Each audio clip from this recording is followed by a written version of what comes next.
नमस्कार बंधुरा उमा फूड किचेनेर आरो एकटी नतून पर्वे आपनादेर सबाइके स्वागत। आज बानाबो इचड़ आलू दिए एकटी दुर्दान्त स्वादेर रेसिपि।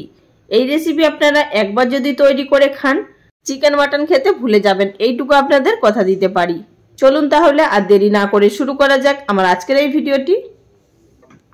সবার প্রথমে ইঁচড়টাকে ভাপিয়ে নেব। তার জন্য একটি কড়াইয়ের মধ্যে দিয়ে দিয়েছি পরিমাণ মতো জল, তার মধ্যে দিলাম 1 টিস্পুন পরিমাণ নুন আর দিলাম হাফ টিস্পুন পরিমাণ হলুদের গুঁড়ো। আমি এখানে 400 গ্রাম এঁচড় ব্যবহার করছি আর এঁচড়টাকে কেটে নিয়ে এইভাবে কিউব করে করে মাঝারি সাইজের কেটে নিয়েছি। আপনারা এখানে ছোট বড় আপনাদের পছন্দ অনুযায়ী অবশ্যই কেটে নেবেন। এবার জলটা গরম হয়ে যাওয়ার পর এর মধ্যে দিয়ে দিলাম কেটে নেওয়া এঁচড়গুলো। আর এঁচড়গুলো কাটার সময় আমি কিন্তু হলুদ জলের মধ্যে ভিজিয়ে রেখেছিলাম যাতে করে এঁচড়গুলো কালো না হয়। এবার ঢাকা দিয়ে মিডিয়াম ফ্লেমে আমাদের এগুলোকে 80% অবধি সেদ্ধ করে নিতে হবে। আমি এখানে প্রায় 20 মিনিট মতো এঁচড়গুলোকে সেদ্ধ করে নিয়েছি আর আপনাদের দেখিয়ে দিচ্ছি এই এঁচড়ের টুকরোগুলো প্রায় 80% মতো সেদ্ধ হয়ে গেছে। এমনি উপর থেকে ভেঙে যাচ্ছে না, তবে কিন্তু খুন্তি দিয়ে চাপ দিলেই এইভাবে যাতে পিস হয়ে যায় সেই বুঝেই আমাদের এগুলোকে সেদ্ধ করে নিতে হবে।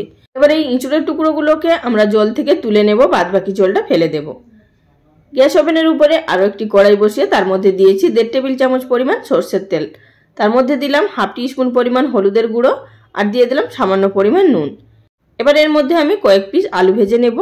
এখানে দুটো মাঝারি সাইজের আলু নিয়েছি আর সেগুলোকে এক একটা আলুকে 4 পিস করে কেটে নিয়েছি। আলুটা আপনাদের এখানে পছন্দ অনুযায়ী অবশ্যই নেবেন বা বাড়িয়ে কমিয়ে নিতে পারেন। আলুগুলো ভাজা হয়ে যাবার পর এগুলো তেল থেকে তুলে নেব। আলুগুলো তুলে নেওয়ার পর সেই একই তেলের মধ্যে এঁচড়গুলোও ফ্রাই করে নেব। এঁচড়গুলো কিন্তু অবশ্যই জল থেকে তুলে জলটা সম্পূর্ণ ঝরিয়ে নিতে হবে। এঁচড়গুলো ভাজার সময় কিন্তু আমি আর নুন হলুদ ব্যবহার করব না, আগেই কিন্তু নুন হলুদ দেওয়া ছিল। এঁচড় ভাজতে ভাজতে একটি মশলার পেস্ট তৈরি করে নেব। তার জন্য নিয়েছি একটি বড় সাইজের পেঁয়াজ, 1 ইঞ্চি আদা আর নিয়েছি একটি বড় সাইজের রসুনের যতগুলো কোয়া বেরিয়েছে সবগুলো কোয়া।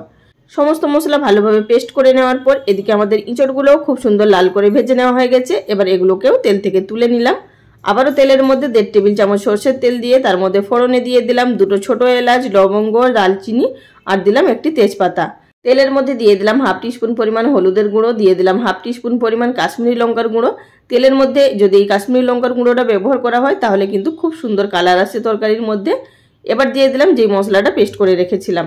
তবে কিন্তু কাশ্মীরি লঙ্কার গুঁড়ো আর হলুদ গুঁড়ো যে তেলের মধ্যে ব্যবহার করা হলো সেটা কিন্তু বেশিক্ষণ ভাজা যাবে না, মাত্র 5 থেকে 10 সেকেন্ড মতো ভাজতে হবে।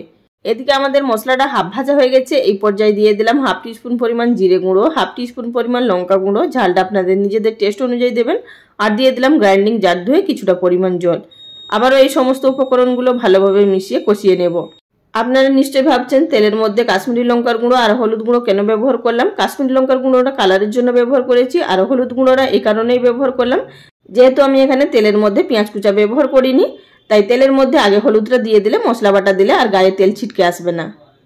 এদিকে আপনাদের সঙ্গে কথা বলতে বলতে আমি এখানে একটি বড় সাইজের টমেটো কুচি এর মধ্যে ব্যবহার করেছি। আপনারা অবশ্যই টমেটো কুচি ব্যবহার করবেন, তবেই কিন্তু এই এঁচড়ের টেস্ট দুর্দান্ত হবে। আর আমার এখানে মশলাটাও খুব ভালো মতো কষানো হয়ে গেছে, উপর থেকে তেল ছেড়ে দিয়েছে।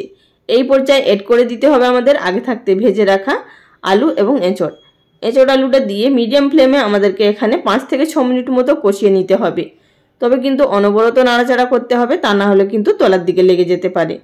আপনারা যদি ধৈর্য ধরে কষিয়ে কষিয়ে এই রান্নাটা করেন, এই রান্নাটার টেস্ট কিন্তু সম্পূর্ণ অন্যরকম হয়। আর বন্ধুরা আমার চ্যানেলে প্রচুর নতুন নতুন রেসিপি আপলোড করা আছে, আপনারা চাইলে সেগুলো দেখে নিতে পারেন। আশা করছি আপনাদের ভালো লাগবে।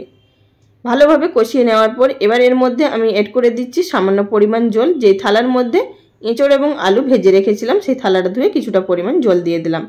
দিয়ে দেওয়ার পর নাড়াচাড়া করে ভালোভাবে মিশিয়ে নেব এবং গ্যাসের ফ্লেম একেবারে লোতে করে দেব।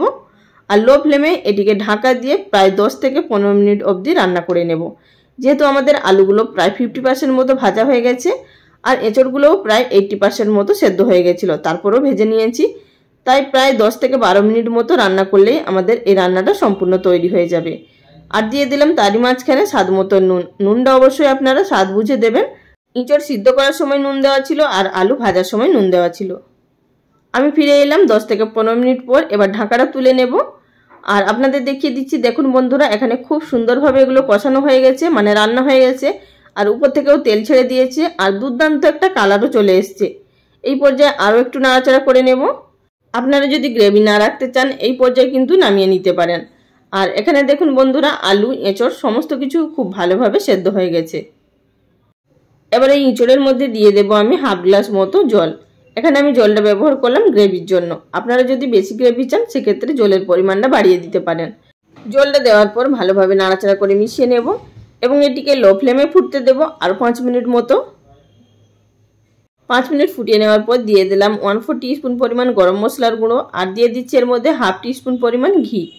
আপনারা চাইলে এখানে ধনেপাতা কুচিও ব্যবহার করতে পারেন, তবে আমি এখানে আর ধনেপাতা কুচি ব্যবহার করলাম না। আবারও এটিকে ভালোভাবে মিশিয়ে নিতে হবে। বন্ধুরা অবশ্যই এখানে সবশেষে ঘি ব্যবহার করবেন, খেতে দুর্দান্ত লাগবে।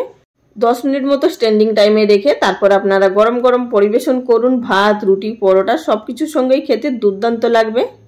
তাহলে বন্ধুরা দেখতেই পেলেন সাধারণ কিছু উপকরণ দিয়ে দুর্দান্ত একটি রেসিপি তৈরি হয়ে গেল। ভিডিওটি যদি ভালো লাগে লাইক, কমেন্ট, শেয়ার অবশ্যই করবেন। সবাই ভালো থাকবেন, ধন্যবাদ।